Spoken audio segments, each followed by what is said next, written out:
दिन के कोई भीख न होगी, वो रात मेरी कौम पे तारीक न होगी। उस शहर की पेशानी पे लिखी है तबाही, जिस शहर के मकतब की फ़ज़ा ठीक न होगी। जनाब मुअज़्ज़ज़ मेहमान ग्रामी कदर और मेरे मुअज़्ज़ज़ उस्ताद मोहतरम जनाब इफ्तिखार अहमद तारड़ साहब, शायद इतनी बड़ी शख्सियत हमारे दरमियान मौजूद है कि जिसके बारे में खुद उन्होंने तो कुछ नहीं कहा, लेकिन मेरा दिल चाहा कि मैं उनके बारे में थोड़ा सा तारफ़ ज़रूर करवाऊँ अपने सारे दोस्तों को भी और आपके लॉ कॉलेज के सारे जितने भी स्टूडेंट्स यहाँ पे मौजूद हैं उनके लिए। आप लोग खुशकिस्मत हैं कि आपको फाउंडेशन मिली है लॉ में। 5 साला प्रोग्राम ज़रूर है, लेकिन उसमें 2 साल फाउंडेशन के हैं, और उस फाउंडेशन के नतीजे में ये होता है कि कम से कम एक स्टूडेंट जो पीछे से किसी भी बैकग्राउंड से आता है, वो इतना ज़रूर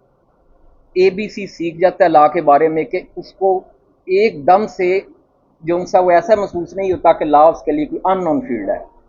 लेकिन जिस वक्त हमने लॉ किया था 2002 से लेके 2005 तक का बैच था मेरा, उसमें मेरे साथ जनाब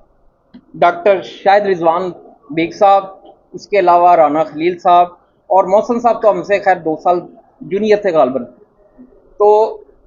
उस वक्त हालत ये होती थी स्टूडेंट्स की कि उनको जब बेचारों को लॉ में एडमिशन मिलता था तो उनको ऐसे लगता था जैसे किसी ने उन्हें समंदर में धक्का दे दिया एकदम से।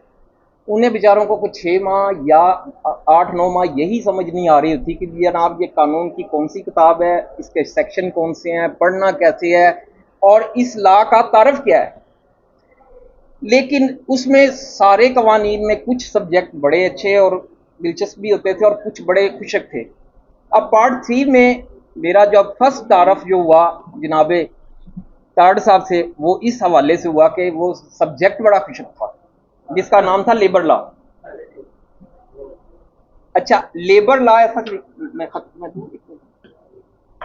लेबर लॉ जैसे खुशक और बड़े ही बेज़ौक किस्म के सब्जेक्ट को इन्होंने बाज़ौक बनाया और हमारे लिए वो इस तरह से दिलचस्प बना दिया कि वो सब्जेक्ट जो है उसकी क्लास पढ़ने के लिए बाज़ औक़ात इनकी सिंगल क्लास होती थी। मैं और डॉक्टर साहब जो है वो यहाँ से स्पेशल उस क्लास के लिए अलीपुर चिट्ठा से लाहौर यूनिवर्सिटी लॉ कॉलेज जाते थे सिर्फ एक क्लास पढ़ने के लिए। तो अगर आपने इनका म्यार देखना है कि ये क्या शख्सियत है या क्या चीज़ उनके स्टूडेंट्स ने देखें कि इन्होंने किस तरह की प्रोजेक्ट्स पेश कर दिए हैं, जिसमें डॉक्टर साहब मौजूद हैं, उसके बाद राना साहब मौजूद हैं, उसके बाद डॉक्टर मोहसिन साहब मौजूद हैं और मैं नाचीज़ भी उसमें शामिल हूँ।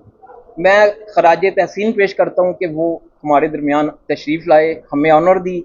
और हमारे वक़्त को एक कीमती और यादगार वक़्त बना दिया। So nice of you sir, thank you so much. अब मेरे